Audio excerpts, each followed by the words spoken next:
Happy New Year, everyone. I hope you've all been having some wonderful holidays and that you will have a stellar 2023, meeting all of your resolutions and so on, and of course, achieving any of your Genshin goals that you might have.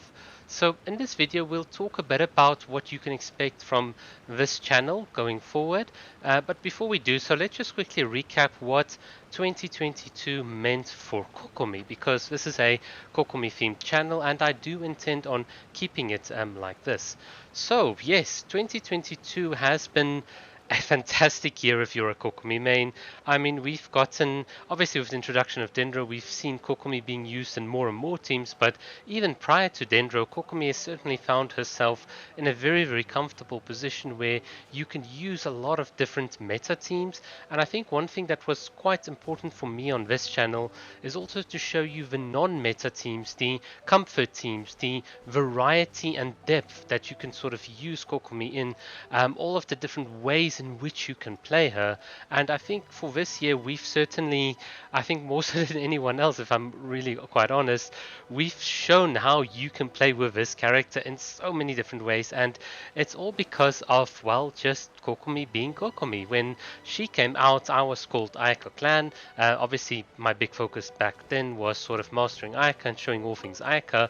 And when Kokomi came out, I definitely told myself, you know what, she's like the Brigitte of Overwatch. She does everything, and yet people don't understand like how she does all of these things. And it was kind of a bit of a risky thing when I sort of changed the channel name and all of these things, but it certainly has paid off.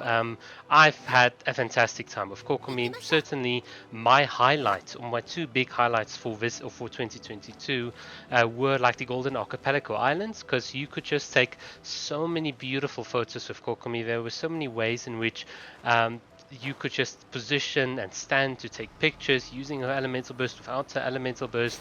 It's been absolutely fantastic, and I know as a member of our Kokomi mains, as Kokomi mains, we love taking pictures of Kokomi. And yes, I think one of our pictures certainly had like hundreds of upvotes as well. So that made me really, really happy, showing people, you know, just how beautiful the character is, because she's just so, so awesome. So yeah, when it came to the casual content, I think we kind of delivered on it, and I certainly keep on plan to keep on doing so. And of course, the other very big highlight for me in 2022 was Nilo. I mean, Nilo and Kokomi have such a good synergy. The Nilo Bloom teams are certainly a very, very new and fresh way of playing, and they also highlight all of the aspects that makes Kokomi such a good character. And this is why I've been so vocal the last few weeks on Nilo. I genuinely like Nilo as well as a character, and I think when it comes to what I've planned for this year, I want to finish Nilo and complete her at C6, so that'll make me very, very happy. I'll try and see, like I did on my Nilo pulls, to see how far we can get with our Freemo gems. Hopefully we can snipe, win all those 50-50s. Hopefully that'll be my New Year's resolution. But yes, I'm certainly dead set on getting Nilo, and then just maybe the Hydro Archon later the year. When it comes to spending for the channel, I don't think I'm going to get any other real characters. This is, I think, what I've kind of decided on. I want to really focus just more and more on Kokomi. I do know that a lot of people, whilst they appreciate the fact that we've covered Yelan, Miko, I mean, I'm really passionate about those characters as well, and so on. Sometimes I did get a few comments where people have said they prefer just more and more Kokomi-like content. So I think for 2023, we'll definitely stick to that.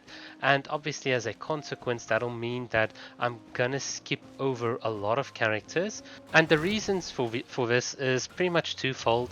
For those of you who have been watching the channel, I've certainly expressed my dissatisfaction with the state of Genshin currently and where it is. So from that sense, I'm going to be pulling out how much I've sort of put into a game. And no, I don't regret what I've put into the game. I think, you know, we've gotten a lot of entertainment, a lot of videos out of it. So I'm very, very happy. But I think going forward, Oyo's got to really, really impress if we were if we're going to cover anything more.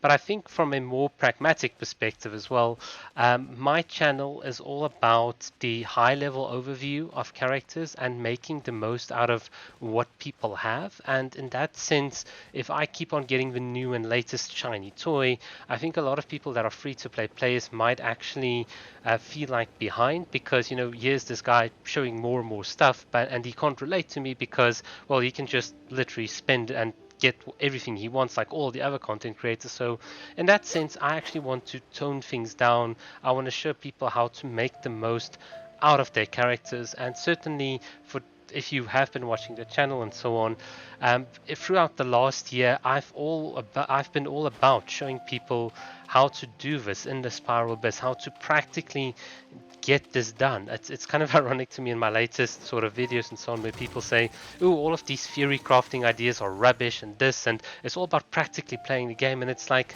yeah, where have you guys been? That's what I've just been doing the last year, and I'll still keep on doing it. I mean, I'm one of the people that loves preaching practicality over theory. That's kind of my big thing, and that I'm also kind of known as. I've certainly irritated a lot of theory crafters by telling them that, look, practically your numbers don't make practical sense when I actually go and play test them. So yeah, you're going to see more and more of that on the channel as well, but obviously within the context of the current characters we have. So it's going to be from a Kokomi focused perspective, and yeah, but I mean, as always, if you guys want me to cover things, if you want me to do reviews and so on, let me know. I'm always open to change. If you don't like the intros, if you don't like the outros, this is the video for you to put down all your suggestions, and whatever seems the most sensible, I will sort of put together and sort of collate.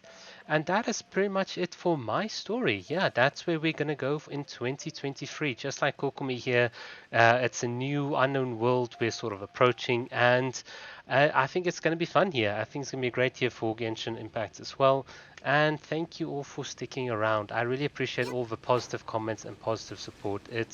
You guys have been really awesome with that. And from my side, I always appreciate having some of those familiar faces just being positive. It really means so much.